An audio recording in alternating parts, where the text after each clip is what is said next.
What does the right moment look like?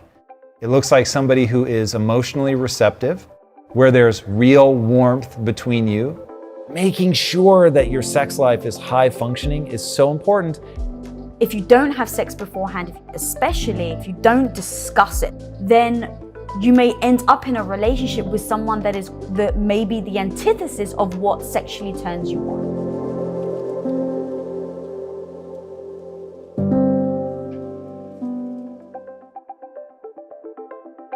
Okay, so, well, I will speak for myself. As with all things, direct, simple, and supportive is the right way to go about it, because you want to talk about, you can put someone on edge real fast with this topic. So you need to be clear. You want to speak up for what you want. There's no way to get the life that you want unless you're willing to articulate it, which actually, by the way, the one thing I will say in sex education class that they taught us in Tacoma, Washington, if you're not ready to talk to your partner about sex, you're not ready to have sex. That's actually really good advice. I thought that was fantastic. And I remember thinking at 16, yeah, no, I'm not ready to talk about this. Like, I am absolutely terrified. So that was very good advice. So being able to ask for what you want, to be able to say, like, and without blaming the other person, that's going to be so critical, because you'll put people on their back foot. People are already super insecure. When it comes to being naked, already people are like super on edge. And so making sure that you extend it as something you want to do together. Hey, this is a project. Things can be even better, right? I'm going to stop you there.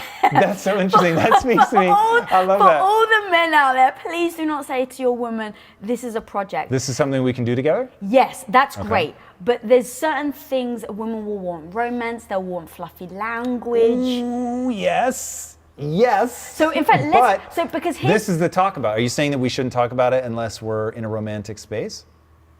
Oh, so let's go down this, because as you were talking, I was like, but people are petrified to bring it up. Mm-hmm. Like the actual words of, hey, let's talk about sex. People get stuck there. I think you've jumped a bit ahead on like how to approach it, in the sense of like, oh God, I'm not quite sure. Like you said something that feels very mechanical, but how would you actually approach it? So let's say, we don't often talk about sex. We obviously do, but let's just say we don't. We haven't had sex for a while. Let's just say we don't talk about it. It's been 6 months since we had sex. Let's say. Ooh. Or maybe it's been like, there was a that birthday in there. That almost spills into something else. So let's say there was a birthday in there. There's things in there, but someone's not completely satisfied. Right. But it's not like with me and you, I can be like, hey babe, are you horny? Are you know, like, it's not as easy for certain people. Yes. So how do you actually approach even talking about it? Okay, so here is my general guideline. So first of all the things that I said stand. So you want to make sure that you're being direct. You want to make sure that you're creating an open dialogue where the other person's not feeling judged, which will shut them down. Now, when do I do that? Because this is something that actually drives you crazy about me in a bad way, which is that I don't just go full steam ahead. So I go in my mind, hey, there's this thing I really want to talk to whoever about, could be my partner. But if a significant period of time has gone by and this is an area of real friction and real sensitivity, then I would play it like I would whenever I have somebody in my life where it's like, hey, this really difficult topic has to be brought up, and I'm looking for the right moment.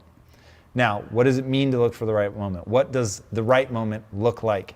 It looks like somebody who is emotionally receptive, where there's real warmth between you, and I'm going to have to set aside a truly dysfunctional relationship where so many things are going wrong that there isn't warmth. So I'm going to assume that there's still warmth, but we're just not quite where we want to be on the sexual side of things. So I'm going to look for that moment where our guard is down. That's hugely important. And you can tell when somebody's, as you would say, their back is up, or they're really sort of calm, what we say emotionally sober, right? So you're looking for either emotionally sober, just neutral, or something where it's actually, there isn't sobriety, but it's in the warmth category. So you're almost kind of high on each other, you're intoxicated, maybe you just had a great meal, you're laughing, you just watched a comedy, something where there's that real genuine sense of wanting to hear the other person, wanting them to win.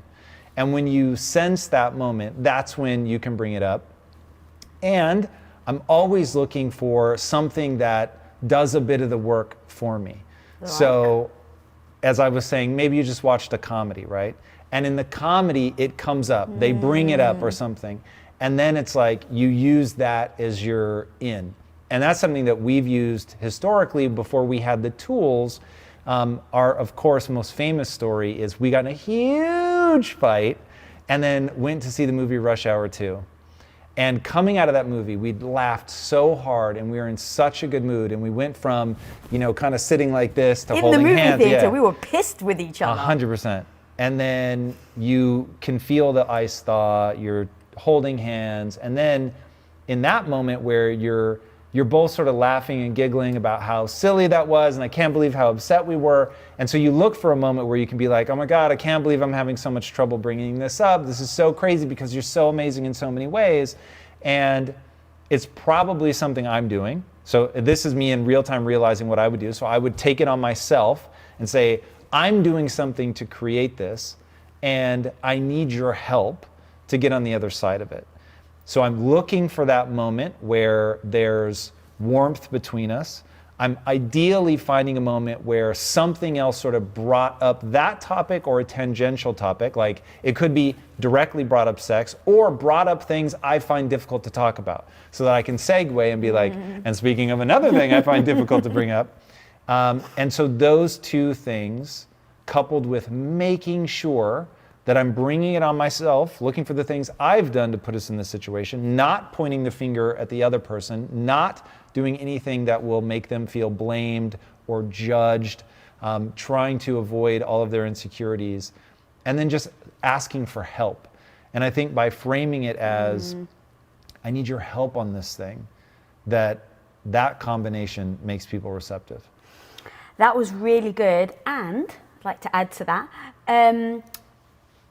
So the part about saying, what am I doing wrong? I freaking love me and you do that all the time instead of pointing the finger. I also think it will be interesting because as I project, what would I say to you?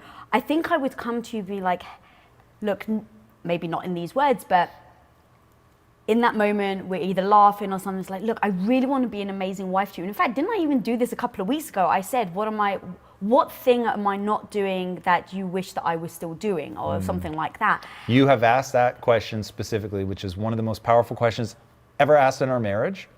But then you also do a more vague version yeah, thank you. So I actually say to you, are you happy in the marriage? Is there anything I can do to improve? Like, do you feel neglected in any way? So I take on the ownership of like, what am I not giving you? Because the thing is, to trick ourselves into thinking we're always giving our partners exactly what they need all the freaking time is absolutely putting blinders on. So I know there's going to be things to every relationship that someone can do better. So to me, it's like, hey babe, how can I do better? And then the hope is you then ask me, it's like, oh, well, thank you. Wow, you just listened and you weren't defensive, right? It's like when I said to you, oh, you don't take care of me in the food and I wish you would. It's like, oh my God, of course. Like, let me think about that. How can I make that work?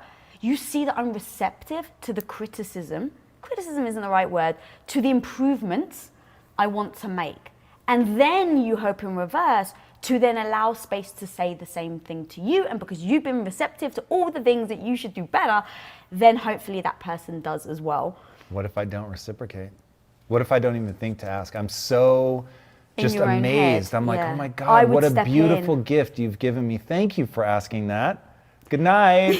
So the funny thing is, you used to do this to me with movies. I would always like, 100%, we'd come out of a movie theater and I'd be like, babe, what'd you think of the movie? You're like, oh yeah, it was great. And then you'd go on about your day. Right. Like, I liked it too.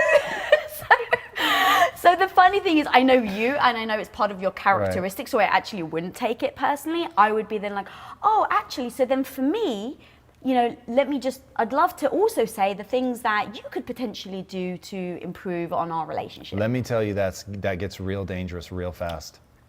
Go on. So what would you do? Would you not then bring it up? I would, but I don't know then. I actually know I wouldn't. I would be like, that was a missed opportunity. Now remember, this is a relationship that is stressed. This is not like me saying, hey, here's an optimal way to communicate. Because what would end up happening is I would start to feel like I had a secret from you, and so I'd be like, oh God, I need this to come up at some point. But I also want to be realistic about sometimes waiting a few days is way better than forcing the issue when you know that it's something likely to trigger an insecurity. So your strategy is great, and if it does get the other person there, it's wonderful.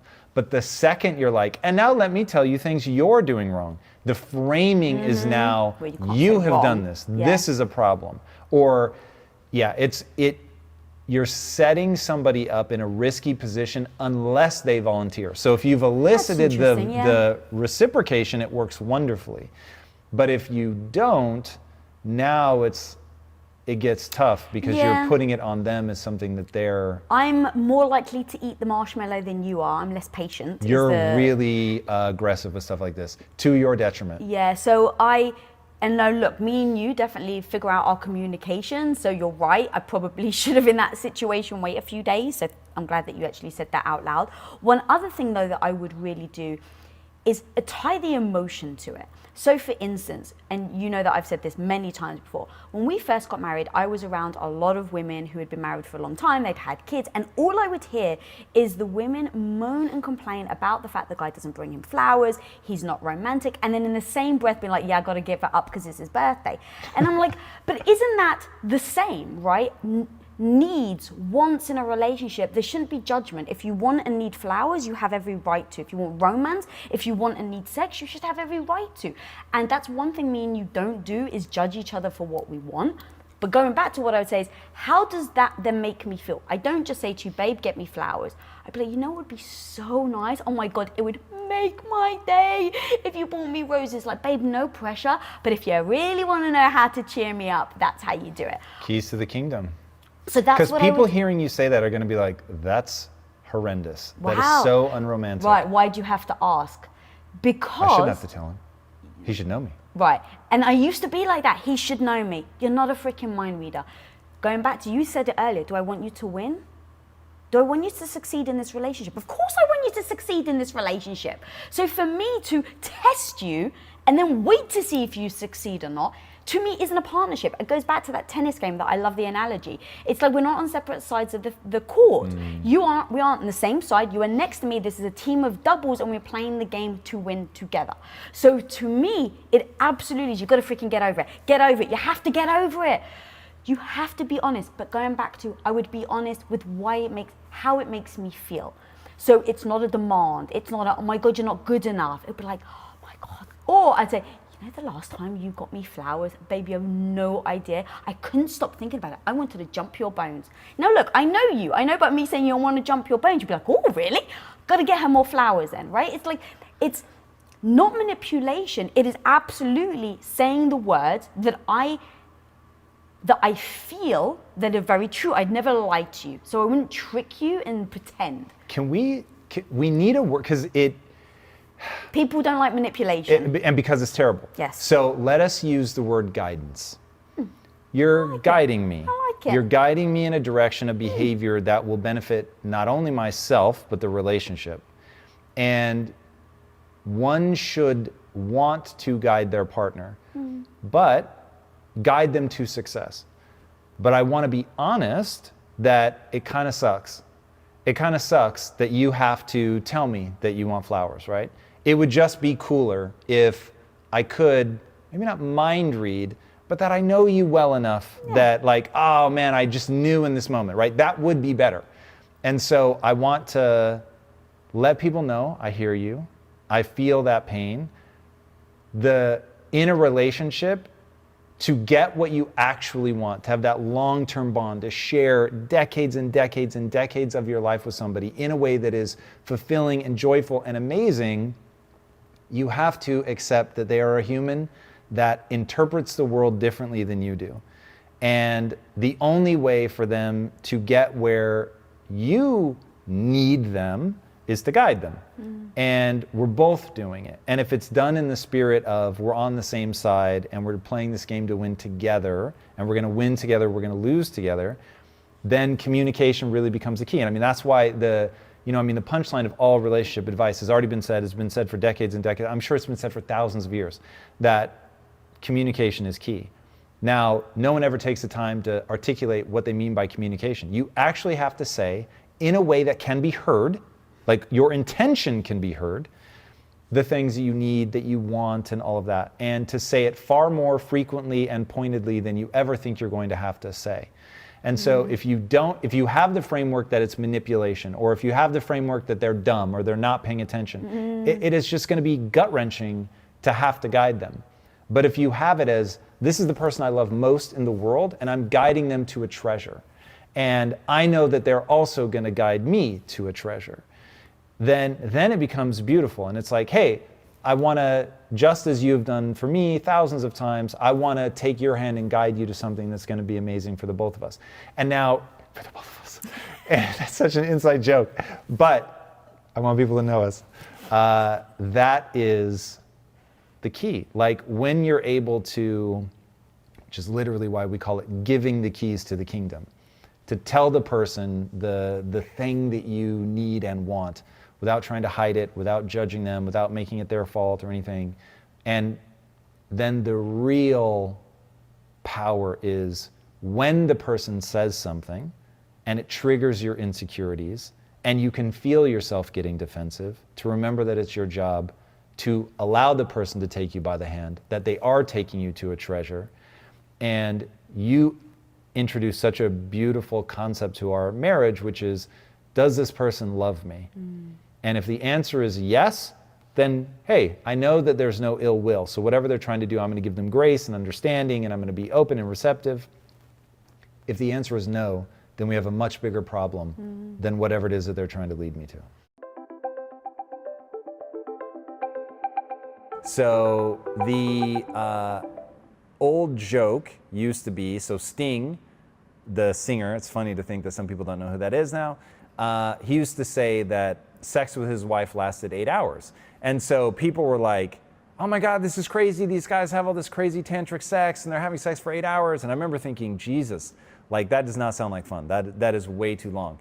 And he finally clarified. And he said, that was taken out of context. What I said was, for my wife, you have to like really get her in the mood. It starts like with flirtation before we go out shopping. And he's like, then it's being attentive while we're shopping. And then it's coming home and it's kissing. And then, you know, it becomes actual intercourse.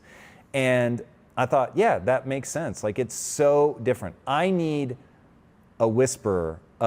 You need only graze my groin and I'm ready to go. You know what I mean? Like for real. It is like, I am just down for the get down. But for you, and I would say for women in general, for men it's the same, for women it's the same. These are rough approximations. Of course, for some men it's different, for some women it's different. But just sort of down the middle, what are the averages? Women need that buildup. And the coolest way I've ever heard this said is, men need to have sex to feel loved, women need to feel loved to have sex. So what is that thing that she needs? Is it attention? She needs to feel seen and recognized. Is it that, like one of the most interesting insights about sex I've ever heard in my life is that women want to feel sexy.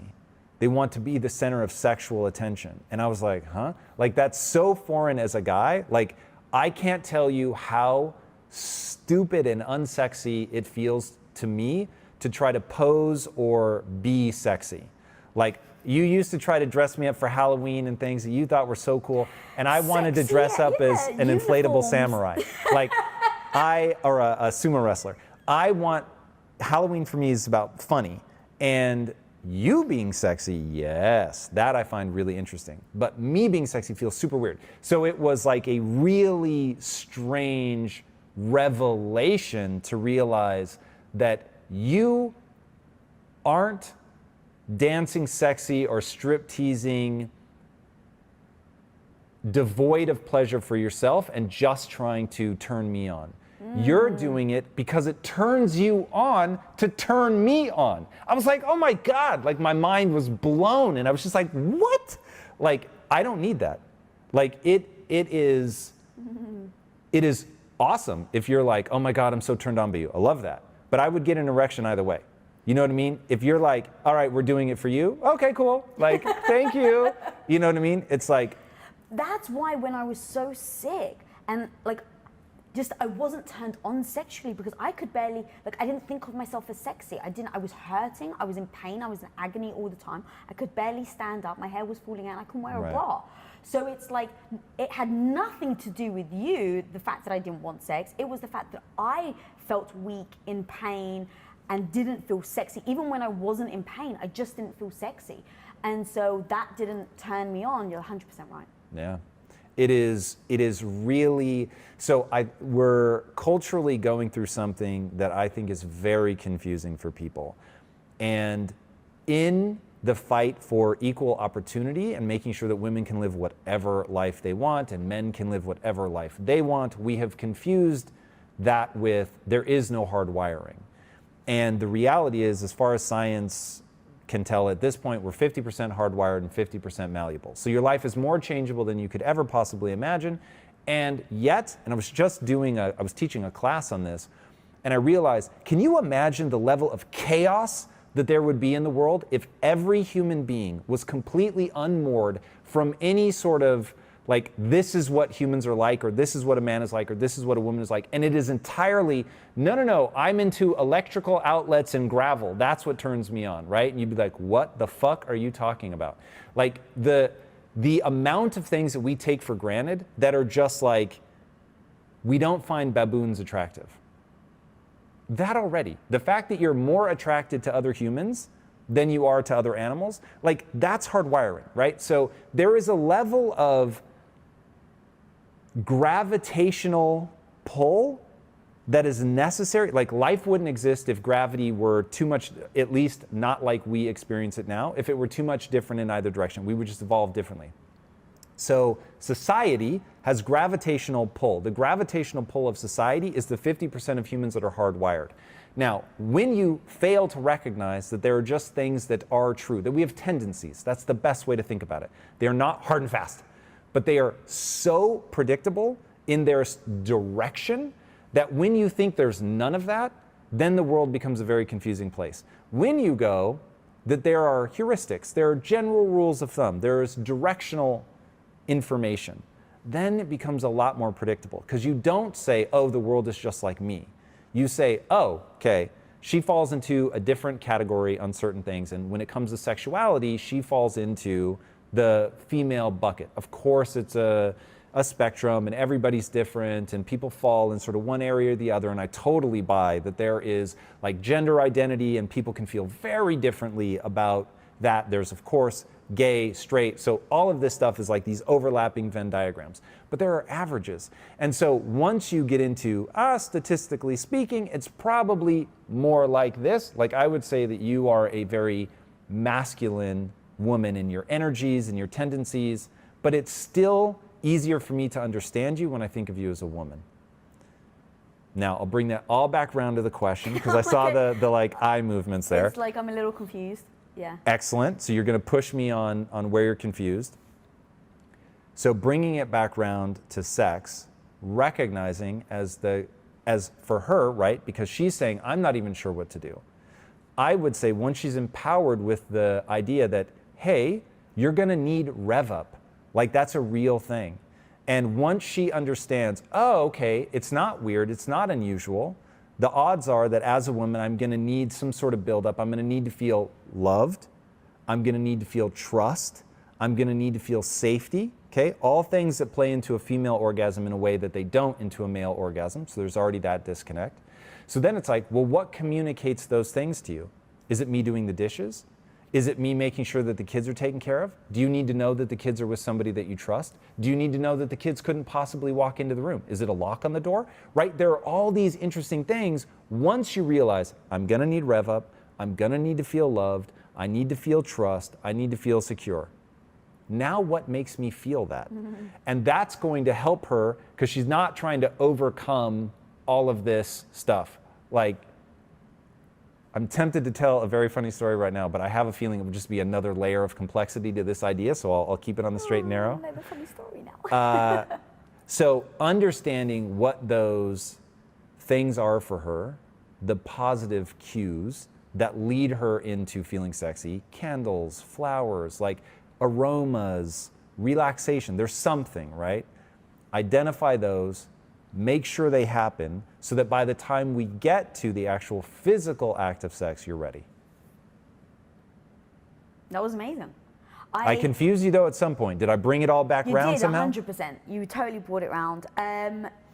So I agree with all of that. And I mean, the biggest thing, and you've said this already, is it's the transition. Like when I think about myself, when I'm at work, it's like I have a certain way that I act, a certain mentality, a certain hardness to myself that I deliberately bring to the table when I'm doing work. It's I put on a, I have to be a boss, I have to guide things, I have to be a visionary, I have to be an executor, like all the, not even have to, but I am.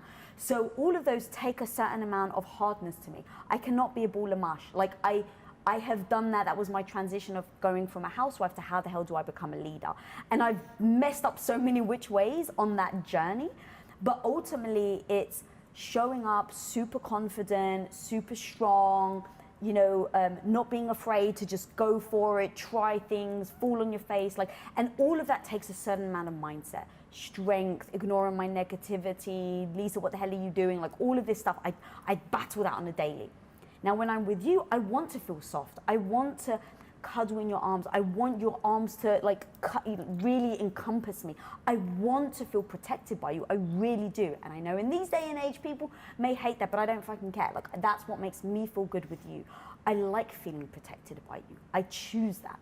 So in order for me to do that, though, that's what makes me relax. And then I feel sexy and I feel, I can dress up or I want to be the caretaker. Even being the caretaker makes me feel good and sexual. Like all these things because it makes me feel good about myself. Like I'm taking care of you. That's a pride that I have in myself. Wow. And so all these little elements to me build up for the moment of sex. And it's a freaking transition. It's like what you say when, if you're doing, strict work, business stuff, and then you're being creative. There's a transition cost in there where you have to switch your mind, your body, how you hold yourself. And so for me, it's been very easy in the sense for us to kind of go, okay, Monday to Friday is pretty much all work all the time. Like you literally go to bed with your headphones on. So there's not even a second for transition. But the weekends is my relaxed time. I've got a different hat on, if you will. And so for me, it's very beautiful and easy and comfortable to have just freaking amazing sex on the weekends. But the week I always found it difficult. I found it was more like a burden, another chore. I'm bloody exhausted. I've just spent 12 hours feeling like I'm battling the world and now I have to put on a different hat, relax, get sexy. It's like, Jesus Christ, no. So I've just gone, that was too stressful for me. So if it was too stressful for me, that's the opposite of what sex should be, right? We need to connect. We need those moments. So that's why we've structured our weeks so that it actually happens on the weekends. And then that's also allowed us to kind of navigate work and everything we're going through there. And then also just making sure that we do have sex because we've, said so often how important that is. And it's really about the connection. So sex with Emily, I had her on the show and we were literally speaking about this and the whole thing was, it doesn't even just have to be penetration, it's the connection. Give each other, why are you giving that look? Let me say what? In the sense, This sounds like going back to male and female differences. No, it's basically saying like if you're not feeling connected, yep. Sex it's not always just the answer. It can be intimacy, and intimacy covers massages. To create intimacy, it does not need to be penetration. Correct. I thought you were saying sex does not need to be penetration. I was like, yo, we gotta talk. No, come on, it's Sex with Emily. Yeah. She encourages penetration. You keep that madness on your side. But no, I get it now. So yeah, I think that just being honest about your schedule, being honest about your life, and not trying to pretend, and then really implement like date nights, sex days, whatever. But being aware and not feeling guilty, I think is a big thing. Facts. When the conditions are right for a sexual relationship, to me, the things that you will learn about yourself, what you like, the nature of sex itself is so profound that having a level of experience and exploration, I think is truly rewarding. But even just sticking to the one point with that person, let's just assume for a second that you're only going to have sex with that person. I would still do it before I got married as like an emergency backstop. It's like such an important part of the relationship to make sure that there is long-term viability to the sex life, because you're getting into life as a biological experience and understanding the hormonal cascade. Like Jamie Wheel wrote a new book, and it's called the Recapturing the Rapture. And a huge section of the book is dedicated to sex because of the neurochemistry and how what they're finding is one of the most potent antidepressants is an orgasm. And that so many positive neurochemical states have like signatures that are almost identical to post-orgasm. MDMA, some of the treatments that they're using for the chemical cocktails that they use for like treating intractable depression, all mimic essentially post-orgasm. And so like making sure that your sex life is high functioning is so important, and it can just be a misfire. All right, so let's say they wait for marriage. God bless them. Cool. Now it's about toolkit of how do we process through. It's all about communication. It's all about not being embarrassed and not being judgmental, because inevitably, and this is the very reason I'm telling people to experiment, inevitably there are going to be things that you're excited by the other person's not interested in, and vice versa. There could be frequency things that you guys are going to have to work through. Fetishes. Yeah, sure. Like, you elaborate. Like, I'm not sure where you're headed.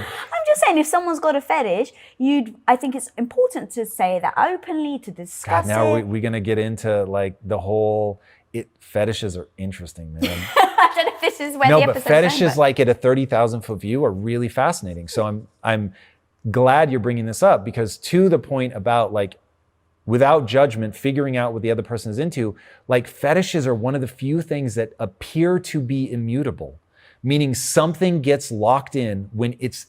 So we talk about the age of imprinting. Yeah. So in the 11 to 15, there's some weird thing where your brain opens itself up to lifelong imprinting. And meaning in that period, like it's why they say you'll never have friends like you had when you were 12. There's just something about that period of time that the hobbies that you'll develop, they develop in that time. Your favorite authors, filmmakers, movie genres, all of it lock in that period. And one of the things in that cascade is fetishes.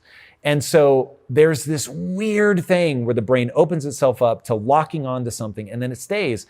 And so while you may discover new things that you like, it's usually in a fairly narrow band, and that band gets imprinted in that period. And so not knowing what the other person's like the things that they're really into can be it can be sad, because when you find somebody that shares your interests, it's like, oh my God, I never knew it could be this amazing. Exactly. That's what my point of that saying is, or just being able to be with somebody that doesn't judge you for a fetish that you may have.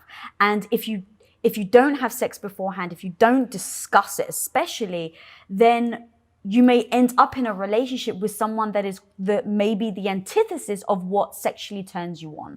Or, and so it's like, well, what do you do with that?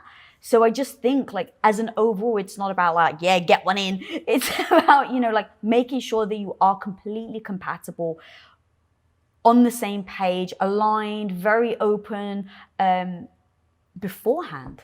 Yes, and just as a final button, of course, there's going to be, and I mentioned this earlier, there's going to be growing together. You guys are going to, at first, like, oh, I'm not really into that. But over time, you like see how much the other person loves it, and you can evolve together. So this is like anything in a relationship. There's a foundation that you want to make sure is there and is solid.